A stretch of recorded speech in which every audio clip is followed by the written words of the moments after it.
Quando eu comecei a ouvir falar, né, de portaria remota, isso, aquilo, tal, óbvio que não vou faltar com ética, não vou falar o nome de nenhuma empresa aqui, mas eu escutei de muitas empresas, Walter, o seguinte: "Não, mas, só pode ser implementado em condomínio pequeno, condomínio de um bloco só condomínio".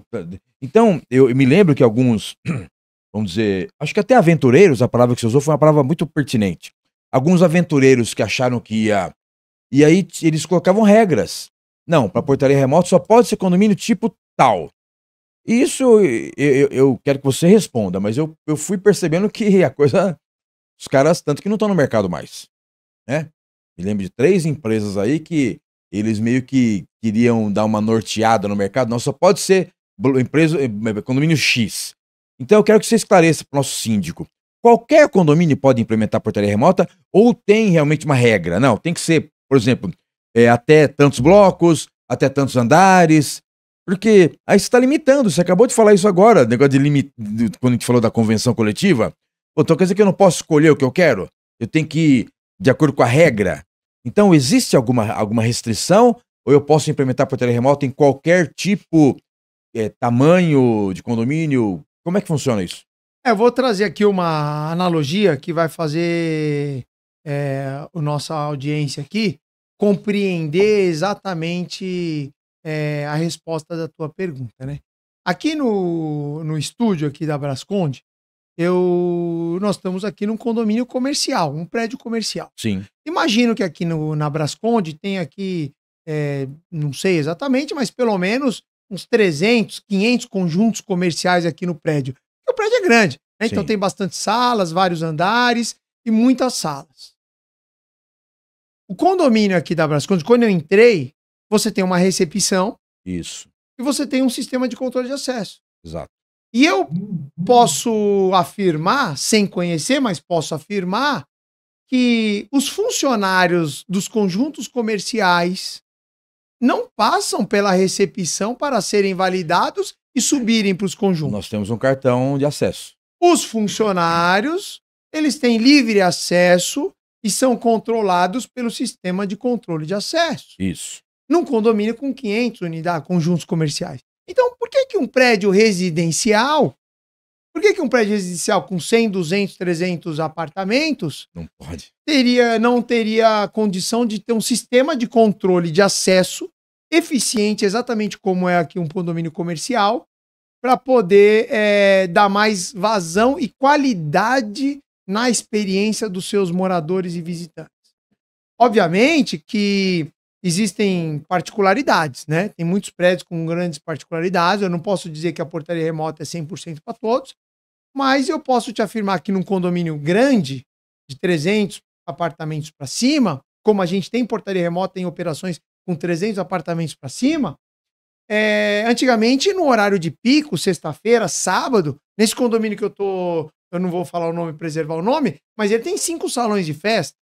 Chegava no sábado, você Bom, tinha. E detalhe, a regra do condomínio, você pode ter festas até meio-dia no sábado e depois festas das 2 da tarde até 10 da noite. dia inteiro. Então, o dia inteiro. Então, você tem ali coisa de 1.000 pessoas entrando e saindo.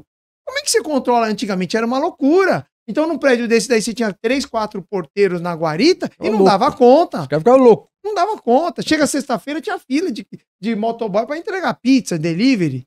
E não conseguia não dar conta. Então, num cenário como esse que eu acabei de usar de exemplo, que é um prédio grande, um condomínio grande, você tem estratégias de implantar a tecnologia de forma que o porteiro passa a ser agora um agente de controle, porque o porteiro ele fica lá de braço cruzado num prédio desse cenário, olhando o sistema funcionar sozinho e disponível para atuar diante de uma oscilação, de algum ponto, de algum problema. Então você pega um prédio grande, vou dar um exemplo, você pega um prédio grande, você tem na entrada de pedestre, a entrada de pedestres cadastrados e liberados pelos seus moradores, que têm livre acesso, que o sistema está checando. Você tem as entradas de pedestre de pessoas não cadastradas, não liberadas e não autorizadas. E aí você tem o papel do moradores envolvendo no processo para poder garantir a melhor experiência para o seu visitante. Você tem a área de delivery. A área de delivery tem um procedimento completamente independente. Você vai num guichê, você vai no banco, né? Que agora os bancos também, até os bancos estão acabando com as agências.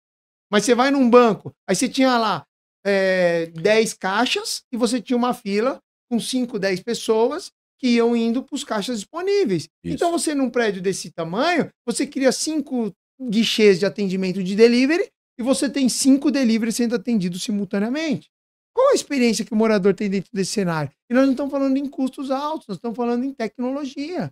Então, assim, é um mito, de fato, você falar que a portaria remota se aplica ou não em uma determinada característica de prédio ou não. É óbvio que num prédio, como eu falei, de 300 apartamentos, você ter um posto para dar vazão e atendimento e suporte às dinâmicas vai trazer muito mais eficiência. O cara vai estar ali para poder dar um suporte. Mas, por outro lado, a experiência do usuário, do morador, vai ser infinitamente superior. Porque ele não vai ter mais aquelas... Tem condomínio que eu já fui de casa aqui no interior de São Paulo, que eu parei na fila para entrar de carro, porque as casas são longes, né? Então Sim. você entra de carro. Gente, eu fiquei quase 30 minutos na fila, porque tinha 20 carros na minha frente, todo mundo ali, o porteiro triando. Gente, nós temos tecnologias que permitem, com todo o controle, toda a segurança, com baixo investimento, você garantir a vazão de forma eficiente para visitantes. Agora, é o que você falou, né? Como é que você, síndico, é o que a gente fez na outra pergunta. Quais os desafios para se implantar essas tecnologias? Primeiro, você vai achar uma empresa séria para fazer serviço? Porque o cara vai estar lá de terno e gravata todo bonitão, você vai achar que o cara é sério, o cara vai implantar um sistema que não funciona. Exatamente. Para a sua particularidade. Então, não tem um tamanho ideal. Existem particularidades, regras que precisam ser tratadas diferentes. Condomínio é um organismo. Não adianta você achar que vai comprar uma portaria remota na prateleira. Vai lá na Leroy Merlin, vai lá na casa de material de construção e compra lá a caixinha de portaria remota. Não funciona assim. É um projetinho alterno, sob medida, feito por um alfaiate. Um alfaiate especialista, né? Especialista. Porque eu vejo muitos. É uma pena ter que falar isso, né? Mas em todos os sentidos, né, Walter? Né, internauta? Todos os sentidos, todos os segmentos têm empresas muito boas e aqueles que encontram aquele nicho, pô, eu vou investir aí. Só que aí não tem a expertise e acabam muitas vezes denegrindo a imagem do mercado, né? É um problema. Então, infelizmente, quando você trabalha no mercado sem regulamentação, eu não sei como que é o mercado de síndico profissional, mas eu vejo muita gente se denominando síndico profissional. E qual de fato a habilidade para esse profissional ser realmente considerado um síndico profissional? Que é justamente uma briga que a Brasconde também está envolvida para poder regulamentar isso. Então nós estamos falando do meu mercado. O mesmo jeito que vocês vivem essas dores do síndico profissional, a gente vive as dores das empresas de segurança eletrônica. Uma vez que você tem a regulamentação consistente e requisitos sérios, tem muita empresa que não tem um responsável técnico. Guarulhos fez uma coisa muito boa. Hoje, né, eu tenho alguns condomínios em Guarulhos, a gente tem uma unidade franqueada lá, e Guarulhos começou a pedir, o CREA de Guarulhos começou a pedir para todos os condomínios que têm implantação de portaria remota, o contrato, o responsável técnico pelo aquele sistema implantado. Olha que maravilha.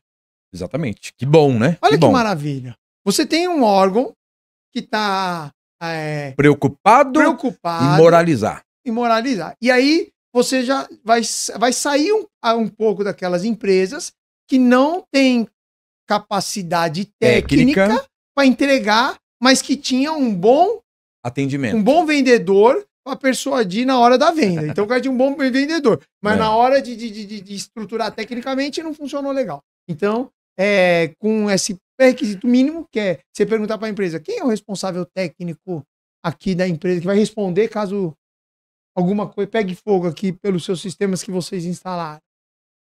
Muitas empresas, ô Moreno, não sabem nem o que é a NR10, que é a NR de instalações elétricas. Não aplicam um projeto baseado em... Você chega em condomínios, né? O internauta aí tá aqui acompanhando com a gente. Você chega em condomínio, você vê instalações elétricas medonhas. Você fala, gente, isso aqui só não pegou fogo porque... Deus não quis. Deus não quis. Loucura.